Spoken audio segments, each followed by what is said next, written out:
Only feels like a couple of days since Racing to Win was on, because it was. Welcome back to another edition of Racing to Win. We had Happy Valley on Thursday night. Saturday Twilight's coming up, and we've got a very special guest about to join us on the show.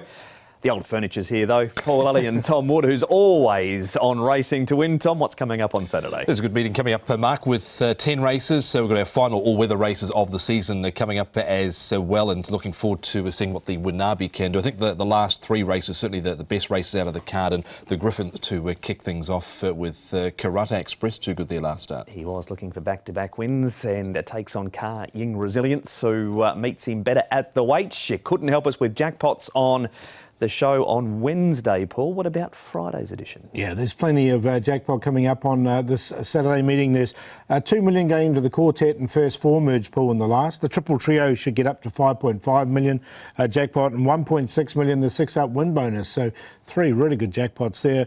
Plenty of first starters and a Griffin race to start off, as Tom said. Time now to welcome in our very special guest. Lucky Swainess is wearing him down. He takes over. Lucky with you runs on, but Manfred Man is back top of the pops. Massive Sovereign, he's 2 lengths away. Car Ying Generation, Massive Sovereign, Galaxy Patch, Sovereign, Massive Sovereign, he wins it. Zac Purton's going to do it again, and he's outstripped them from the front in the Champions Mile. Beauty Eternal gets his moment of glory.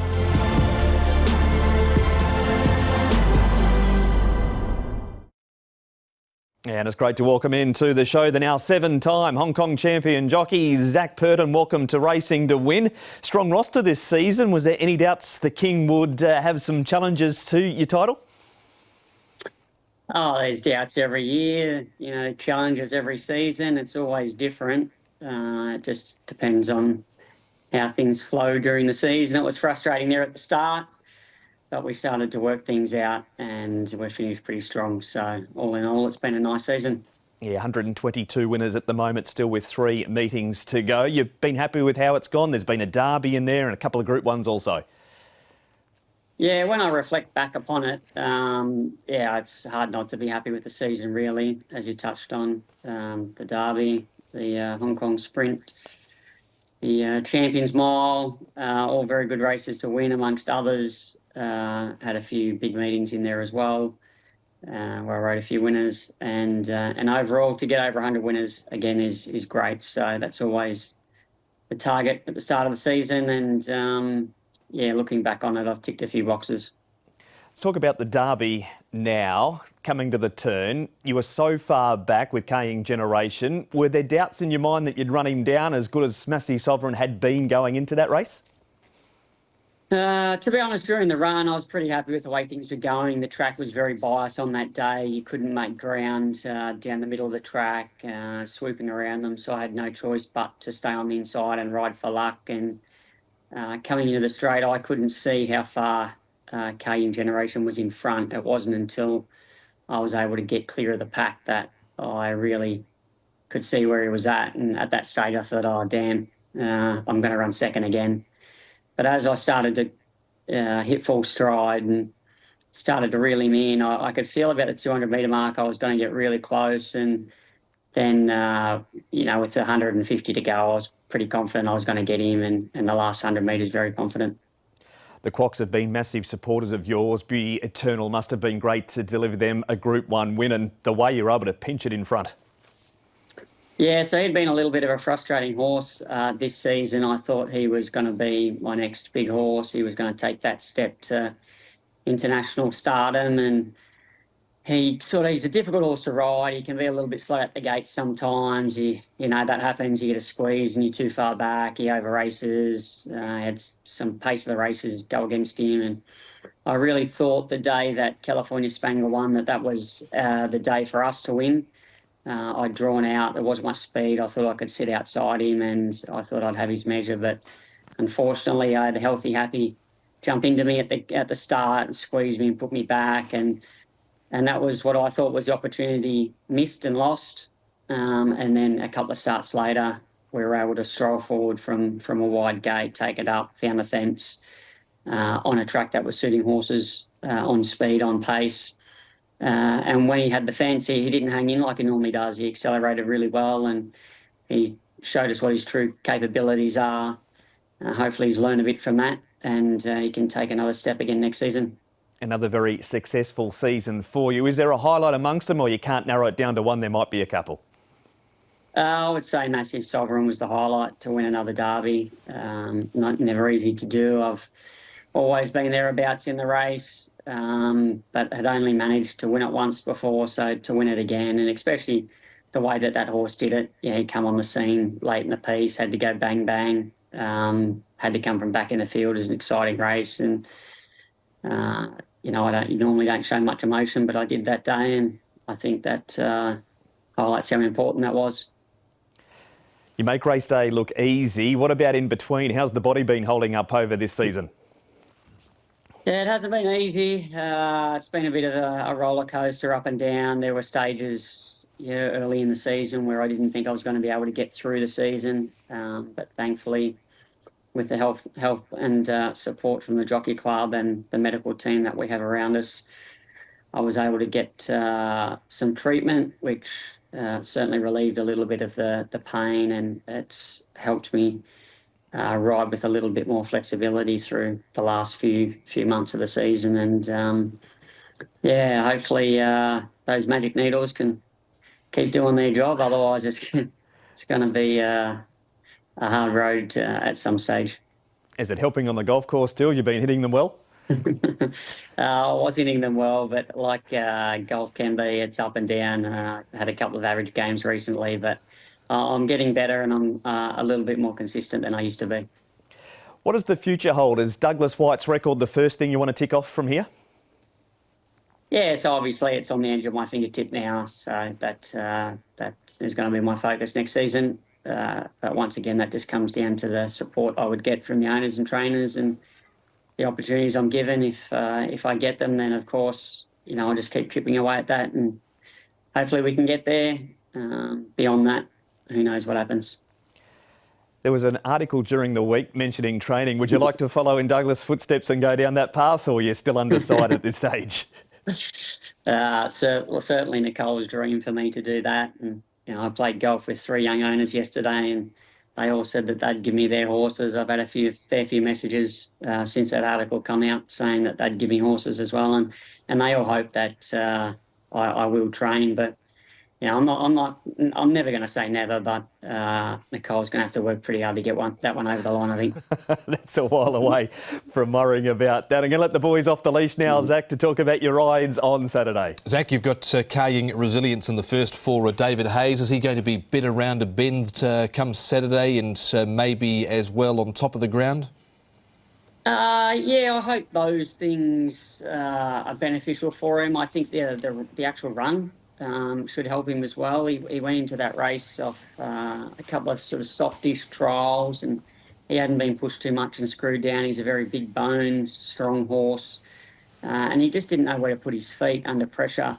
When I asked him for an effort, his legs went everywhere, and he was just all at sea. But since then, we've given him a couple of gallops where we've allowed him to stride a little bit and sprint up, and I feel like he's going the right way. So if he can get himself out of the gate, he's going to need to from that wide gate, especially on the C course, to get a spot. Then I think we'll see a little bit of a better horse. But he's going to need to be, because Francis's horse seemed to round him up and put him to bed pretty easy last time they met. So it's going to be a challenge again.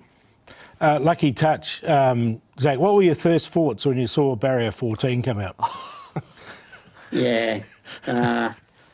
Pretty disappointed. I've had a lot of bad gates this season, but I've had a lot of bad gates for Jamie Richards, and I really feel for him. He's had some of these horses in great form, and he's just taken them to the races, and we've just drawn killer gates in races where it just doesn't map well. Like, he's a horse that hasn't shown a lot of speed, and there's just no speed in the race at all. And on the C course, if you get back wide, no pace, it's a recipe for a disaster again. So the horse is flying, he just needs some luck.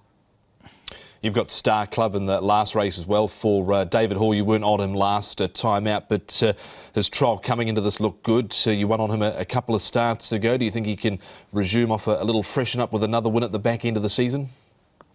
Well, I hope so. David's done a really good job with this horse. He's a very lightly framed horse. He's a bit like a filly. There's nothing to him. He doesn't hold his condition well, and David certainly found the key to him.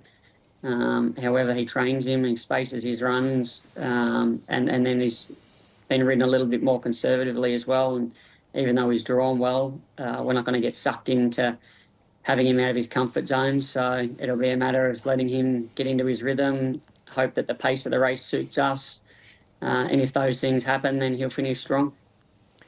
If Lally hasn't upset you with the draw question, Zach, by putting the boot in even further, is there one of your rides, it's another great book for you, that might be a standout amongst them? Yeah, I haven't put too much thought and effort into the meeting yet, so I'm not sure, but I'll let the three wise men, you guys, work that one out, and you can tell me. I'll just do what I'm told. Don't know what shows you've been watching, but there ain't no wise men here, that's for sure. Zach, appreciate your time as always on Racing to Win, and best of luck for the last three meetings across the Hong Kong season. No worries. Thanks, guys. Great to have Zac Purton on the show, the now seven-time champion jockey who has also been an integral part of another great season of racing in Hong Kong. A season when Hong Kong cemented its place at racing's top table draws to a close. Titans from across the planet came to challenge. Local defenders stood tall. Hong Kong's heroes proved their dominance extends beyond Sha Tin. Romantic Warrior is going to get up by a nose. Romantic Warrior takes out another Group 1. California Spangle and Hong Kong in the Alquas. Behind every champion, a master's touch, legacy cemented, and a new generation emerges. More than just racing, a grand spectacle brimming with magical moments. Racegoers witnessed breathtaking performances. Now a chance to be part of the magic one last time before a spectacular chapter draws to a close.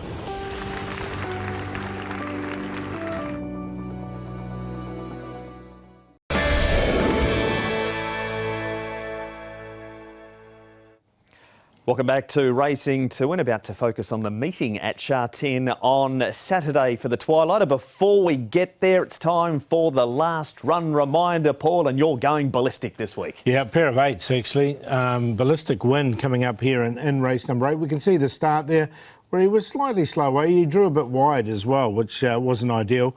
He's quite a lightly raced horse. He's only had 6 starts, this horse. This was the best run that we've done, the best run that he's done.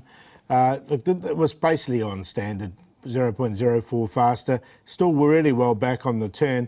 Comes wide and he finishes off the race really strongly here. And it was a really nice finish from this horse.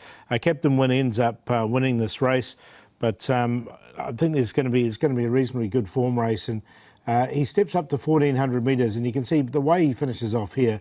You think 1,400 metres is going to be absolutely ideal for him. So he's the last run reminder. Ballistic Win in race 8. His last 2 runs have both been very, very good. Thus he is race 8, number 8, Ballistic Win, the last run reminder. Here is the meeting details now for Saturday. And we've got racing on both tracks at Sha Tin with the turf and the all-weather courses in use. And it's meeting number 86. 8 on the sea course and 2 on the all-weather. First race, 4 o'clock, race we preview on the show is race number 9, the Chow Silver Plate, Class 3 over the 1,400 metres. And it looks this way. 8:10 is a start time for it. Lavero has his first look at the Sha Tin turf course. Gracious Express steps up to the 1,400 metres. Silver King's had some throat surgery. The Wanabe is unbeaten in 2 starts. Giddy Up has the pacifiers off. Mojave Desert has the cheek pieces going on. King Miles, he's having his first run in Class 3. He's 1 for 1 over 1,400 metres. Mighty Steed makes his Hong Kong debut. Greenwich, a last start winner. And Highland Rahi goes from the 12 to the 1,400 metres. There's a couple of promising types in this race, Paul, with the Wanabe midfield and King Miles just ahead of him on the rail. Yeah, so look, King Miles has drawn the inside, so he'll get a nice run there there as well. But look, there's no real out-and-out leader here. Lavero leads at Happy Valley, so coming here to Sha Tin, I think he'll take it up. Grace's Express has drawn well once again. He's going to get a lovely run. Greenwich was right on the pace when he won last time, and Highland Rahi goes forward, and so does Not Usual Star when he gets up to 1400. We've got an interview to kick off race number 9. Tom out at Sha Tin earlier today to talk to the rider of the Wanabi. It is Hugh Bowman. Hugh, the Wanabi, another impressive looking win last time out, although probably not the quickest out of the gates and might have been sort of similar in his first run, but you must have been delighted the way he finished off his race last time out again too. Yeah, I certainly was. He's an exciting horse. He's got a really good brain. He's a little bit fractious in the barriers his first start, but he improved on that second time. But as you pointed out, he's just a bit tardy into stride. But look, that's something that doesn't concern me too much. I'd just like to see him mature a bit. I think he's got the brain and the persona to overcome all those things. It's not. I think he'll go the right way, not the wrong way. But that's just a maturity thing. But he's a big, strong horse. He's got a good substance about him, and look, he's certainly up to Class 3 class in my opinion. And I think it'll be interesting to see how he shapes up at his first go at it. How do you feel he's come on since his last start? Because he has also trialled again here at Sha Tin on the all-weather, and visually that looked impressive too. Yeah, he feels good. I mean, I wasn't out to sort of see how good he is in the trial. I just wanted him to do his work and go through the motions, and that's exactly what he did. But he's got a beautiful action. As I said, he's got a really, really good brain, which is very important, of course, particularly here in Hong Kong. So, yeah, he's an exciting horse, not only for this weekend, but for next season. Speaking of next season, he's obviously got some stamina in the pedigree with the sire and a bit on the dam side as well. So in time, you think he'll stretch over a bit further as well? I've got no doubt a mile will be well within his repertoire. In fact, I think you won't see the best of him till he gets to a mile. So, it's one step at a time, and John's been very patient with him, and hopefully we'll see the rewards of that pay dividends next season. A couple of nice winners on Thursday night at Happy Valley. No doubt good to get those at the back end of the season as we into the final 4. Yeah, no, we're looking forward to the meetings ahead. We've got some nice rides to look forward to, and yeah, I had a good book of rides at Happy Valley, so it was good to hit the target. It's been a bit of a lean couple of weeks, but not complaining. Horses have been running well and consistently well, so hopefully we can finish with a few more winners and look forward to a break before coming back next season and try and pick up where we left off. It's like an episode of Home Improvement, wasn't it, with Wilson the neighbour? Wilson Bowman talking to Tom around the Wanabi. Can he win again, Paul? I think he can. He's got to come up into Class 3, but everything he's been doing well. You're not going to get a big price about him, but he's 2 from 2. I think he'd be 3 from 3. Yeah, I think he'd be certainly the tactic driver's tip of the day coming up at Sha Tin, and he steps to the 1400 metres as well, which looks ideal for his breeding. That is the Wanabi. Opposition to him include the following horses, and we start with Gracious Express, who ran second in pretty ordinary conditions last time. This was over the 1200. First try at 1400 in Hong Kong, Tom. He did place on the 1400 at Lingfield. Yeah, and look, I don't think he's the worst of chances here. He was no match for Call Me Glorious, who looks a really exciting type for next season. Does Call Me Glorious, and he's drawn barrier number 3 here. Was off in the market at 7.9, was up outside the leader, but just couldn't go with him, but certainly was the best of the rest. And he's one of sort of a numerous bunch of Northern Hemisphere horses, Paul, at the back end of the season that have actually settled in pretty quickly here in Hong Kong. They have, and look, he's by Churchill, so the 1400, as you said, would be good. He drew 9 here. And look, his win was on a good to firm track, so I don't know if he totally copped that track. So Call Me Glorious might have been a little bit flattered with it. So, look, I think he'll run a good race from barrier 3. Forecast is fine for Saturday too, so it shouldn't look like that come Saturday Twilight. King Miles, a bit like the Wanabi, Paul, coming up in grade. Unlike the Wanabi, he's been to 1400 and is proven. Yeah, so he's had the 5 starts. He's had a couple of wins and a second, and he's 1 from 1 over the course and distance. I think he's the hardest for the favourite to beat. But the 1400 metres looks good. He did ran down all riches here. he got to the front and it looked like he was going to win really easily, but I think he just got a bit lazy in front. Yeah, potentially there with King Miles, but he's done a good job through his limited career. And Vincent Ho rides, of course, All Riches came out of that race and won at his next start, and he lines up on the same card. He does indeed. Here's Greenwich. Tommy was backed off the map from 45s into 17, sat up outside the speed. Storming Dragon kicked away, but he knuckled down to beat him. He comes back up in grade, has placed previously in Class 3. He's won twice here in Hong Kong. They were actually, incidentally, both on the same day. This one here, and then 12 months before this, he chased down Storming Dragon, who almost looked home here at one point, but he was on speed, and in the end he actually won going away, so it was pretty impressive in the end, I thought. Yeah, it was a nice win from him. He just hasn't put 2 in a row before. It's only his second win from his 10 starts, so that was a concern for me. Trainers' Premiership, it didn't change on Thursday night at Happy Valley, Paul, with Pierre still holding a 2-win lead over Francis. Here's Pierre's runners on Saturday. Yeah, Robot Knight the best on that page. He looks good on the all-weather. Medic Elite, turns up every week, doesn't he? Medic Elite. Greenwich, we just talked about. Captain Windsor last time, wasn't it? Yeah, and so he's back up in grade again with the lightweight. See Sapphire back on that first page as well. I thought trolled nicely recently. What about Francis' runners, Tom? We've seen Pierre's. Here's Francis. He's got Karate Express going around in the first, who is undefeated as a Griffin. Euro Rocks on a quick backup on the all-weather. Haston Delight also on a quick backup after running over 1,000 metres the other day at Sha Tin.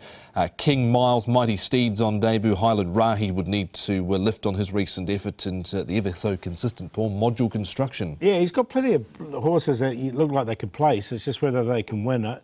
I think they've got probably even over the two trainers coming up on Saturday. There it is, 67-65 in the background. We need selections, please, Paul. Yeah, I'm going to go with the obvious one here, the Wanabe. I think he can win once again. King Miles, Grace's Express. I'm going to put Not Usual Star in because he's got a good 1,400 metre record. That's where he has won over that course and distance from his 5 starts. So 5-9-2-4. You certainly think the Wanabe can go on with it here and make it 3 from 3 at the back end of the season. Gracious Express is in, always had time for King Miles. He steps up in grade here at the 1,400 metres, and Greenwich goes in on a minor line. 5, 2, 9 and 12. And you can check out everything on the website. We've done just the one race on Racing to Win, but all races previewed at hkjc.com. Click on audio and video for race-by-race analysis. Paul, best bet, please. Going to go with Fun and Fun Together coming up in race number 5. Now, this horse has only had the 2 starts. He ran 6th in a really good strong form race. Lucy in the Sky was in that one on debut. Went to the front, was clear, was just run down late here. It was a bit of a sitting duck with Captain Win and also Ballistic Win, who's running on the card as well, running him down late. I thought it was a really good run from him. With these 2 runs under his belt, he can go 2 better and he can win. So Fun and Fun Together in race 5. And the long shot we're going to do in race 4, Cosmo Navigator. He's coming on the all-weather for the first time, has won a trial and been placed on it. He looks really well suited to this surface and has run well at Happy Valley this season. The play of the day in race number 6, Coming Patch, Let's Do It, and Lucky Touch, QQP. Best, we have to wait until the last with Star Club, drawn barrier 1 for David Hall and Zac Purton. This was his effort with Blake Shinnerboard last time out at the end of April, and you can see he's well back here. Didn't have a great deal of luck in the early part of the straight. Eventually got clear inside the sort of last 200 metres, and he's really finished off strongly on the inside there. Of course, Phoenix Light won that, full credit there. James Tack, they've been going well, both been going well, so there's plenty of good form around him. Coming Patches, the value race 6, number 2. We get each way price there for Jimmy Ting and Vincent Ho, and the play with full credit, Lopan Spirit and Star Club in the last. Going with race 7, number 3, Sunlight Power. Now, Jerry Chow rode him to victory last time. Jerry's riding Thunderblink in the same race, so Antoine Hamlin gets aboard. Sweet Smile, race 8, number 9, John Size, Andrea Atzani as the long shot. And the play, race 7, Sunlight Power, Super Goldie. And we'll throw Thunderblink in.